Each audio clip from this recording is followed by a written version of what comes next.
আসসালামু আলাইকুম। চলে এসেছি চরমোনাই মাদ্রাসায় প্লাস ময়দানে। পিছনে আছে মাদ্রাসা, বিল্ডিংগুলো দেখা যাচ্ছে। এখন আমি চরমোনাই মাদ্রাসায়। যাই হোক, পিছনে আপনার বিভিন্ন ধরনের সরঞ্জামাদি আছে। মাঠ সাজানো গোছানোর যে প্রস্তুতি চলছে সেগুলো আপনাদের দেখাবো। যদি আপনারা মাদ্রাসার অবস্থান প্লাস ওই যে মসজিদ দেখা যাচ্ছে। আমরা মসজিদের এখানে রয়েছি। পিছনে মাদ্রাসা। এই পরবর্তীতে মাদ্রাসার মাঠ দেখাবো। ধন্যবাদ। পিছনে দেখতেছেন মাঠ সাজানো গোছানোর কাজ চলতেছে। অলরেডি বাঁশ গাছ বিভিন্ন ধরনের খুঁটি দিয়ে মাদ্রাসা মাঠগুলো সাজানো হচ্ছে। বিভিন্ন ধরনের পাইপে পানির লাইন এগুলো দিয়ে ঠিক করা হবে। পিছনে দেখা যাচ্ছে অনেক কিছু।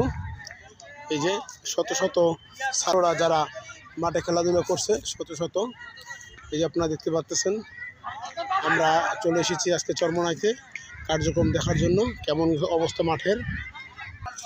আলহামদুলিল্লাহ, অত্যন্ত সুন্দরভাবে পরিচালনা করা হচ্ছে। দেখতে পাচ্ছি অনেক কিছু প্রায় কাজ চলতেছে।